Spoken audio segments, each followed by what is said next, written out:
नमस्ते, विरासत में आपके स्वागत बा। विरासत जेकर प्रसारण होवेला आप्रवासी घाट ट्रस्ट फंड और मॉरिशस ब्रॉडकास्टिंग कॉरपोरेशन के मिलाजुला सहयोग से। गल सप्ताह हमने मेबर्ग के जोन विरासत और ऐतिहासिक पहलू बा उ देखे के शुरू कर ली सा। और मेबर्ग एगो बहुत बड़ा गांव है जेके आगे शहर भी गिनल जात रहल। कॉलोनियल पीरियड के बात करत है जा तो एगो ऐसा जगह में एगो कार्यक्रम में नहीं सकब जा सब कुछ पर ध्यान देवे। ई खातिर आज के जोन कार्यक्रम रही उ में हमनी के मॉरिशस के इतिहासकार डॉक्टर सदाशिवम रेड्डी बतायन कि हियाँ के जोन इलाका बा कैसे हियाँ पर पानी के आपूर्ति होवत रहल। आप जाने ला कि आपके ही समय में घर घर में गोबिने नहीं रहल, नल नहीं रहल, गांव के एगो चौराहा पर एगो लाफोंटेन रही त रही। लेकिन अब ओकर से आगे जब कॉलोनियल पीरियड के बात करत है जा तो उ समय सोचा स्थिति कैसे रहल। पानी जो जिए खातिर सबसे महत्वपूर्ण तत्व है, एकर मुहैया अलग अलग ग्राम, अलग अलग शहर में अलग अलग तरीका से होवत रहल। कहूँ डौपी रही, कहूँ नदी रही, कहूँ बासा रही, तो कहूँ रिजर्वॉर। और मेबर्ग में एगो कनाल रहल जेके कनाल फॉक्वा बोलल जात रहल। और बाद में एकर विकास होल, एकर नाम भी बदलल। ई कनाल के बारे में आज के हमनी के पूरा कार्यक्रम रही। और ई कनाल के नाम पर ई कनाल शुरू कैसे होल, बोवालो में जोन एगो शुगर एस्टेट रहल हुआ से ई जोन कनाल बा उ शुरू होवे। हुआ एगो बासा रहल तो उ पानी के हुआ से इधर तक पहुँचावल जात रहल। और कौन कौन गली से उ कनाल गुजरल रहल जेकर आज नामो निशान भी नहीं बा। कहूँ कहूँ पर देखबा ओकर खास बा। तो यही पर आज हमने के पूरा कार्यक्रम आधारित रही।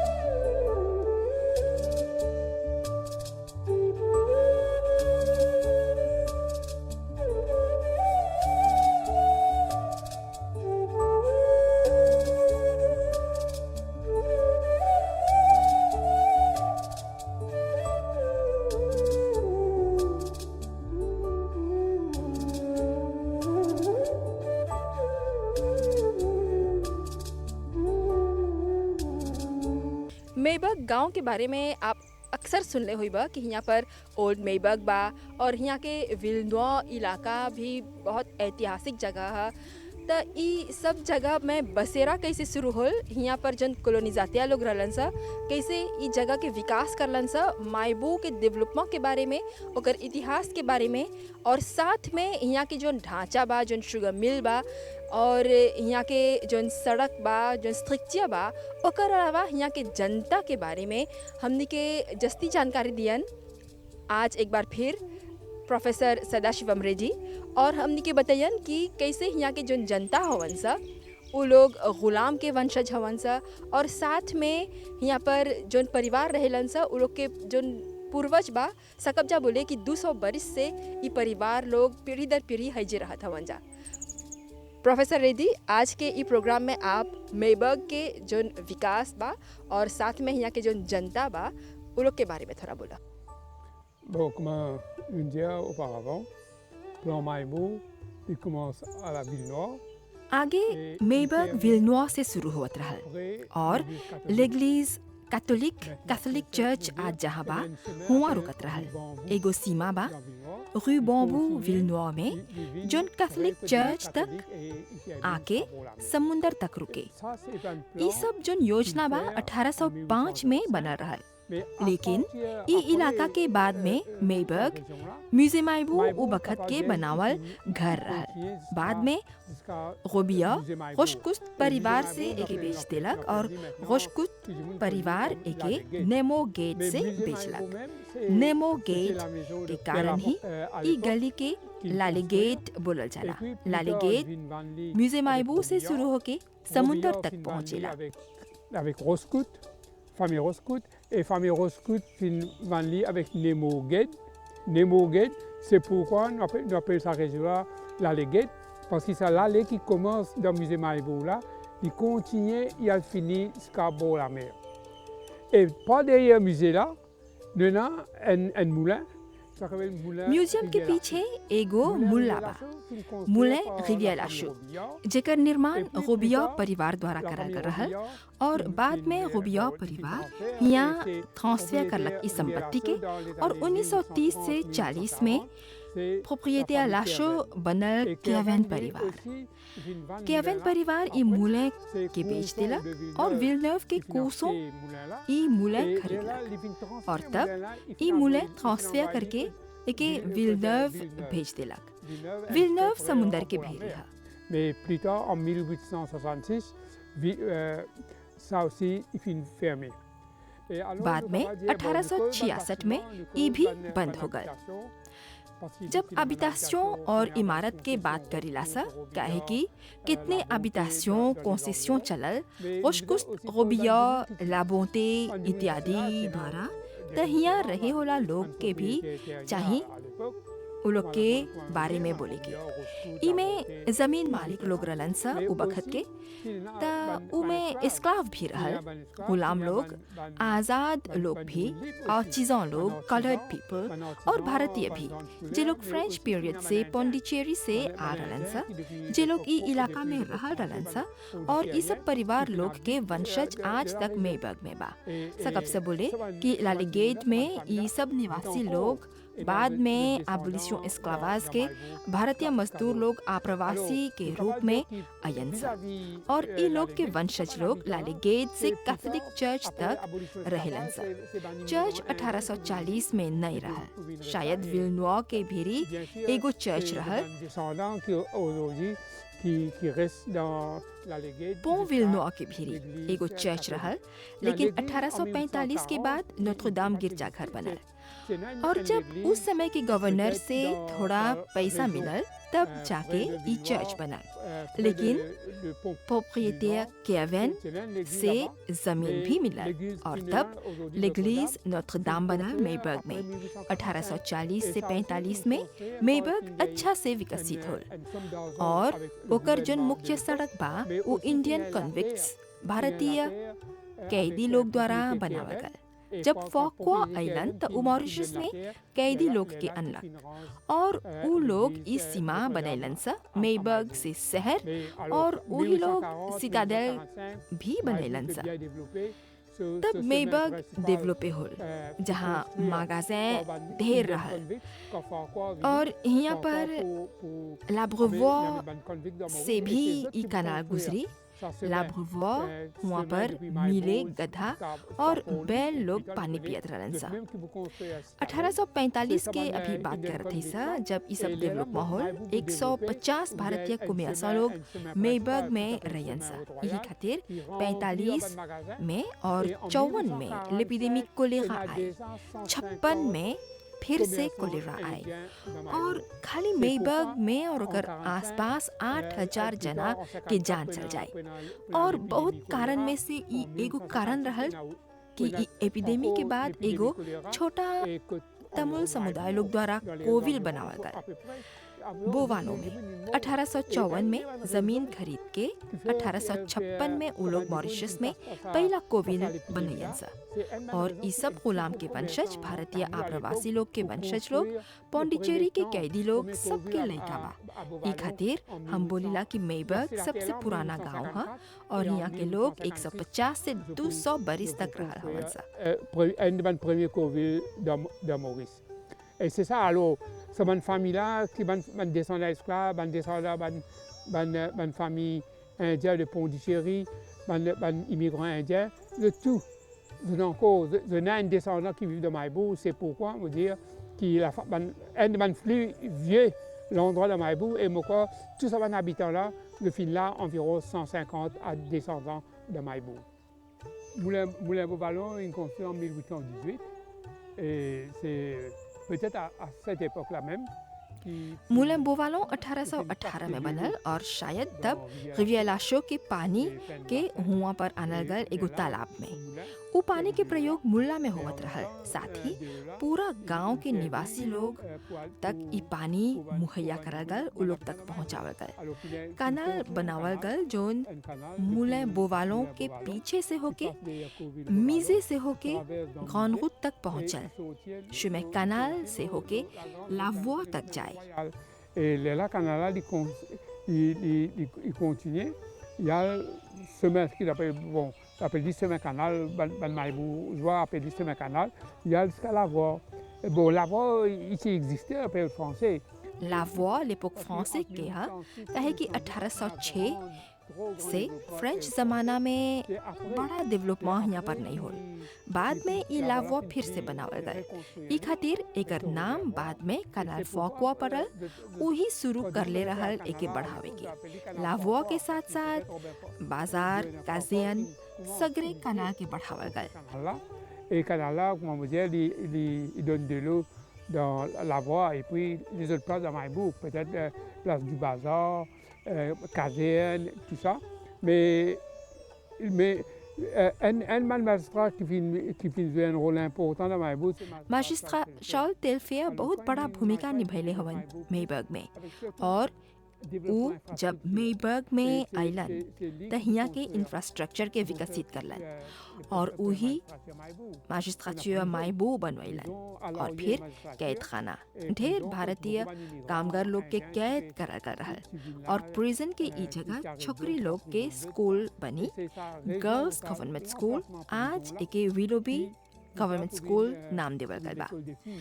और स्कूल के बगल में कनाल गुजरी और आबहवा में पानी आनल जाए।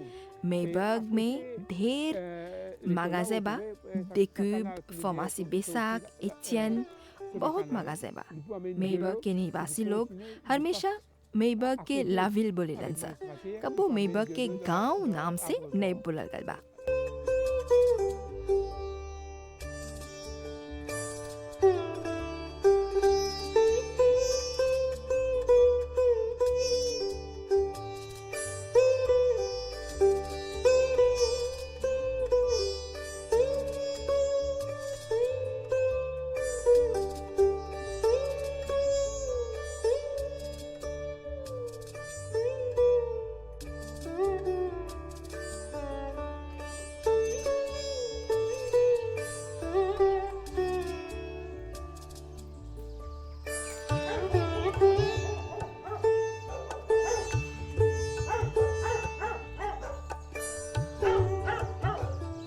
अभी हमनी संगे मेबर्ग के एगो बुजुर्ग निवासी हवन मामे तौबी, जे ई कनाल के बारे में काफ़ी कुछ जानेलन, देखले हवन, जानेलन कहाँ से शुरू होके कहाँ तक ई कनाल जात रहल, कैसे लड़का लोग ई में खेलत रहलन सा।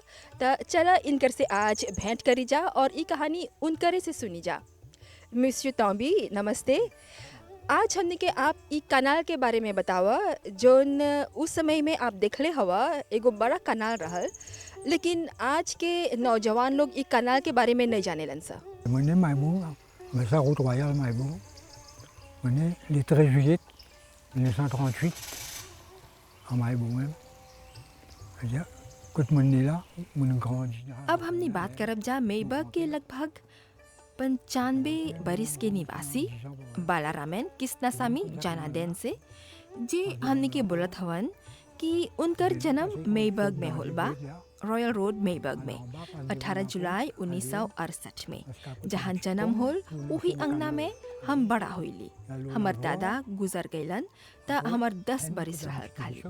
ई कनाल हम जानीला, हमनी के द्वारी के सामने से होके ई गुजरे, गेट से पानी निकल के आए और नीचे तक जाए, लाबुचिक कोंग से लावुआ तक, माजिस्ट्रेचुर से होके, लेकिन कनाल बा जोन वो भीतरे से लौकी, इधर नहीं। लावुआ भी अभी तक बा, दूगो लावुआ रहल, एगो नदी भीरी एगो समुद्र किनारे। और हमने लड़का लोग खेलब सा पिरोग बना के, पानी बरसी तो पानी उमड़ आए। आगे के समय लड़का लोग के डरावल जात रहा ताकि वो लोग कनाल के भीरी नहीं जायन सा। Ben avant longtemps, c'est un peu bête. Il y avait une bonne peut venir ici là-bas. Mais loger avant, j'étais intelligent, trop malin. Nous aussi, nous aussi débrouillés, bon, तब बोला हमने के ई कनाल कैसे रहल, पतरा रहल, चौड़ा रहल, इमे मच्छी रहल कि सेवगत रहल, थोड़ा हमने के सुनावा। non, pas qu'à nager, sinon, ban perron pour entrer dans la varang, après, j'ai ban l'espace. autour de l'eau. ई कनाल हम देखले हैं, यहाँ पर नाजे नहीं सकबा करे, उतना जगह नहीं रहल। पेगों रहल और लावांग के जोन लिस्पास रहल ओकर बगल से कनाल बही। 4 गो लासाम के बाद 4 गो पेगों रहल और नीचे में कनाल। ओकर में कागज के बातों डालब सा और वो बह के आगे आई। एगो बुतिक रहल, ओकर से होके मौसा गातों के बाद कैथोलिक गिरजाघर से होके कोंतू करके लाववा तक ई नदी जात रहल। बाद में सब बदल गए, सब पत्थर यहाँ से लेके लोग चल गए। तो ई नदी कब बंद हो जाने ला?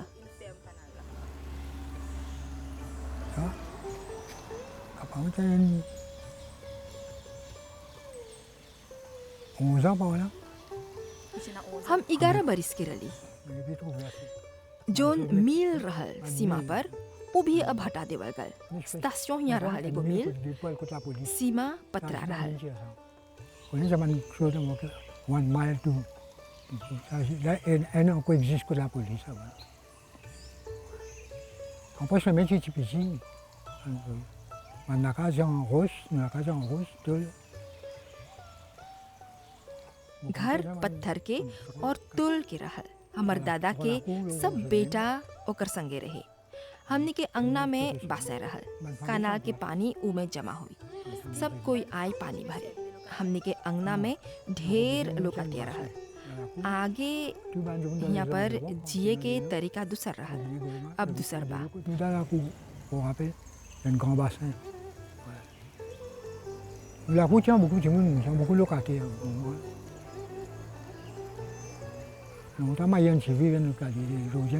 आगे सब कोई परिवार रहल, अब सब कोई दुश्मन हो गए बा।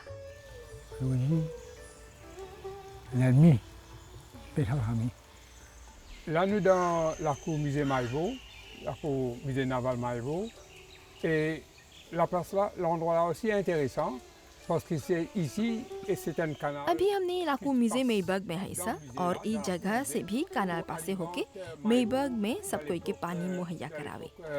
En anglais. Et le canal là, il commençait par le gouverneur Robert Farquhar et c'est pourquoi on appelait canal Farquhar à l'époque. Et le canal là, il commençait dans बोवालों से रिवियर लाशों के पानी कापते करके भेजा जाता है। capter de l'eau et de l'eau là, il passe dans un canal qui passe derrière le ई कनाल में कोविल से होके लावो के भिरी रिजर्वोयर तक जाए। naval et il sortit de la grande route et il continue la grande route pour aller vers ce qu'on appelle le chemin canal et puis là-bas, le canal là pour continuer amène de l'eau dans le réservoir qui pour servir pour l'avoir qui trouve le rive droite, le rivière Lasso. Et plus tard, en 1859, 1959 में शॉल्टेल्फिया मैजिस्ट्रेचुरा मेबर्ग में ई कनाल के और बढ़वाइलन और कनाल जस्ती बनल गांव लोग के जितना निवासी बा उ लोग le canal dans Maïbo pour distribuer de l'eau pour les habitants. Et pourquoi? C'est pourquoi plus tard, canal Farquhar, pour plus connu. ई खातिर फाकुआ के नाम बदल के कनाल टेल्फिया बनल। शॉल्टेल्फिया के समय में मैजिस्ट्रेचुरा, स्कूल, लापुस और कितने इमारत बनल। 60-50 के बरिस में मेबर्ग के विकास खूब होल और 1964 में शिमे टेल्फिया भी बनल। Shortelfea. Et Maïbo fut bien développé dans les années 50, 60 et même en 1864. Nous vous gagnez aussi chemin de fer qui vous commence à construire à Maïbo dans les environs 1864.